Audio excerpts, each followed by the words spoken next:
Hello everyone, मैं चंदन प्रसाद। आज की इस वीडियो में हम लोग, चूंकि इस बार की परीक्षा स्थगित कर दी गई है, प्रारंभिक परीक्षा जो पीएससी की होने वाली थी, आप सबके बहुत सारे मैसेज और कॉल आ रहे थे कि आगे की हमारी रणनीति क्या होनी चाहिए, किस तरह से हम तैयारी करें और कब तक उम्मीद है कि प्रारंभिक परीक्षा हो सकती है। तो उस पर हम लोग चर्चा करने वाले हैं आपका। तो अगर हम मान के चले कि आपका जो इस बार का एग्जामिनेशन अगर स्थगित किया गया है, तो चूंकि आप देख सकते हैं कोरोना की स्थिति जो भारत में है बहुत ही भयानक रूप ले चुकी है आपका, तो उससे उबरने में बहुत लंबा समय लग सकता है। तो मिनिमम हम फिर भी लेके चल रहे हैं कि आपका कि 3 से 4 महीने के बाद ही आपकी प्रारंभिक परीक्षा आपका होने की उम्मीद है। पिछले साल के तुलना करें हम लोग, तो पिछले साल भी आप देखिएगा लॉकडाउन लगा था, बहुत सारे जितने भी स्कूल कॉलेजेस थे, परीक्षाएं थे, स्थगित की गई थी। तो फाइनली जाकर आपका सितंबर अक्टूबर के बाद ही आपका परीक्षाएं प्रारंभ हो पाई थी। स्कूल कॉलेज तो बंद रखी गई थी, शिक्षण संस्थान बंद ही थे, लेकिन फिर भी अक्टूबर नवंबर से परीक्षाएं जो है होना प्रारंभ हो चुकी थी।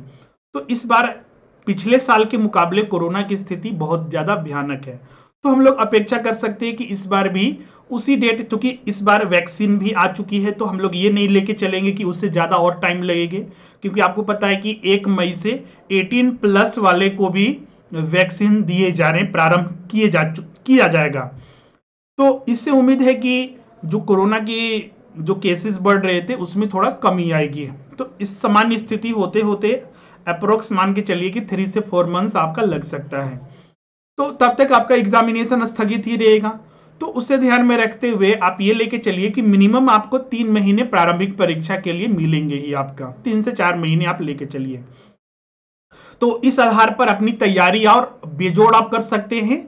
जो चीजें, चूंकि आपका 2 मई को एग्जामिनेशन होने वाली थी, तो आप सबका जो स्टडी है रिवीजन की ओर बढ़ चुका होगा और बार बार उन चीजों को आप रिवीजन इस महीने, जब तक ये सरकार के द्वारा ये नोटिस नहीं किया गया था कि हम एग्जामिनेशन को स्थगित करेंगे, तब तक तो बहुत सारे छात्र उन चीजों को अध्ययन कर चुके थे, रिवीजन कर चुके थे। अब आपका काम यहां पर होगा कि प्रारंभिक परीक्षा के लिए जो आप स्टडी कर रहे थे, अब उसको रिवीजन करते रहिए, स्टॉप नहीं कीजिएगा, कंटिन्यूटी बना कर रखिए। क्योंकि अगर कंटिन्यूटी आपका रहेगा तो आपको उसका ज्यादा से ज्यादा लाभ मिलेगा। परीक्षा स्थगित होने का एक निगेटिव पॉइंट के तौर पर आपको नहीं लेना है, एक पॉजिटिव के तौर पर लेना है आपको, क्योंकि आपको ज्यादा से ज्यादा आप समय मिलेगा, उन चीजों को आप ज्यादा से ज्यादा अध्ययन कर सकते हैं और एक तरह से आप उनमें अपनी जो क्वालिटी है, जो एक्यूरेसी है, ज्यादा से ज्यादा प्रश्नों को सॉल्व करने का जो चांसेस है आप उसको बढ़ा सकते हैं। इसके लिए ज्यादा से ज्यादा आप रिवीजन और प्रैक्टिस करते रहिए। इसी बीच आपको, अगर हम मेंस की बात करते हैं, ये तो प्रारंभिक परीक्षा की हो गई, तो प्रारंभिक परीक्षा को उसी आधार पर लेते चलना है। 3 से 4 महीने का आपने एक टारगेट बना रखिए कि हाँ, इतने दिनों के लिए हम इसको रिवीजन करेंगे, स्टडी करेंगे, प्रैक्टिस करेंगे प्रश्नों का। अब आ जाते हैं हम लोग मेंस की ओर।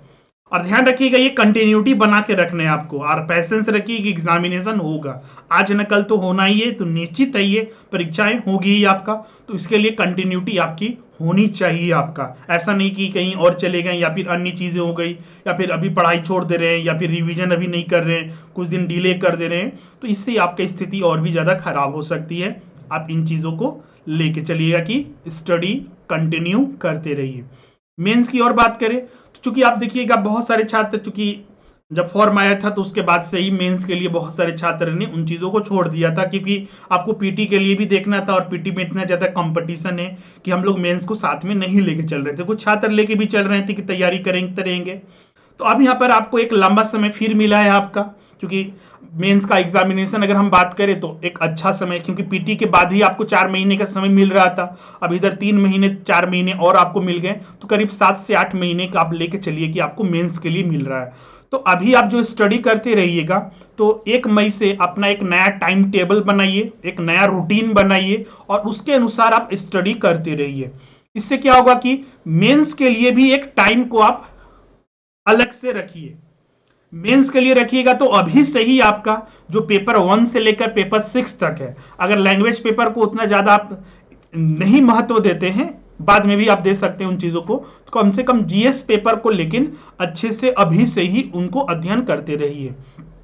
क्योंकि आपको अब पीटी में तो नया रिवीजन, नया स्टडी नहीं करना है, जो पहले से आपने पढ़ा है उसी को रिवीजन करते रहना है आपको।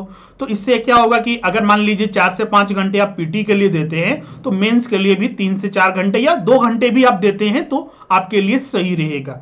इससे क्या होगा कि आपका सही समय पर मेंस भी अच्छे से तैयार हो जाएगा और बाद में सिर्फ पीटी एग्जाम के बाद सिर्फ उनको रिवीजन और राइटिंग स्किल पर अपना फोकस करना होगा। और ध्यान रखिए कि मेंस के लिए फैक्ट और अन्य चीजों से सबसे ज्यादा जरूरी आपका राइटिंग स्किल है।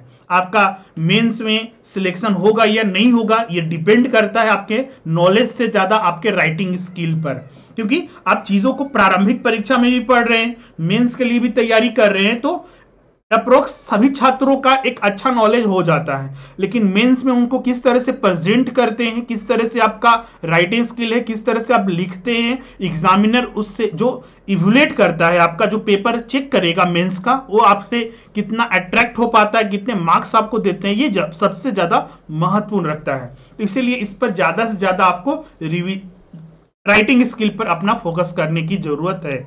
तो अभी आप उन चीजों को दोनों को साथ में लेके चलिए तो आपके लिए ज्यादा सही रहेगा। एक साथ मत करना है, मर्ज नहीं कर देना है कि पीटी और मेंस की दोनों एक साथ तैयारी करेंगे। पीटी का जो पहले से आपने अध्ययन कर लिया उसको आगे कंटिन्यू रखते रहिए, रिवीजन करते रहिए, और मेंस के लिए आप पेपर वाइज अलग से तैयारी कीजिए। और जो सिलेबस है 100% उसी के अकॉर्डिंग तैयारी कीजिएगा, उसी के अकॉर्डिंग आपका नोट्स भी हो, और कहीं से कुछ भी पढ़े तो उसी के अकॉर्डिंग होनी चाहिए 100%। ऐसा नहीं कि इतिहास पढ़ने लगे उठा के, भूगोल पढ़ने लगे, लेकिन एक सामान्य सिविल सेवा परीक्षा में पूछा जाता है उस तरह से तैयारी कर रहे हैं तो उससे फायदा नहीं मिलने वाला है। और बीपीएससी यूपीएससी के तर्ज पर आपके एग्जामिनेशन नहीं होते हैं, थोड़ा अलग पैटर्न होता है आपका, क्योंकि यहां पर 40 मार्क्स के 32 मार्क्स के प्रश्न पूछे जाते हैं, जबकि बीपीएससी और यूपीएससी और अन्य सिविल सेवा परीक्षा में ऐसी स्थिति नहीं है। तो आपको सिलेबस के अकॉर्डिंग ही तैयारी करने की जरूरत है। तो ये चीजों को आप बनाकर अभी सही लेके चलिए और पैसेंस रखिए और अपने फैमिली का ध्यान रखिए, क्योंकि आपको कोरोना की आपको दिखता है कि झारखंड में भी स्थिति बहुत ज्यादा विकराल हो चुकी है पहले की अपेक्षा, और हॉस्पिटल की स्थिति आप देख ही रहे हैं आपका। तो चीजों को लेकर आप ज्यादा टेंशन मत लीजिए और चीजों को आप ज्यादा से ज्यादा रिवीजन कीजिए, जो आपके स्टडी की ओर फोकस कीजिए और स्टडी में ही मन लगाइए। बहुत ज्यादा न्यूज चैनल पर यह देखने की जरूरत नहीं कि इस बार का आंकड़ा क्या है, पिछले बार का आंकड़ा क्या था, आज का आंकड़ा क्या है, कल का आंकड़ा क्या है। तो इन चीजों पर आपको जरूरत नहीं है। इन चीजों पर पॉजिटिव की एक पॉइंट के साथ, पॉजिटिव व्यू के साथ आप आगे बढ़िए और अपना स्टडी पर सिर्फ फोकस कीजिए। तो आज की वीडियो में बस इतना ही था। अब मिलते हैं अगले वीडियो में और भी चीजों को लेकर। मेंस के लिए हम एक नया 20 से 25 मिनट का एक वीडियो डेली आपके लिए अब उपलब्ध कराएंगे। जैसा कि आपको पता है कुछ दिनों से वीडियो इस चैनल पर आपको नहीं मिल रहे थे, लेकिन अब ये कंटिन्यू रहेगा आपका।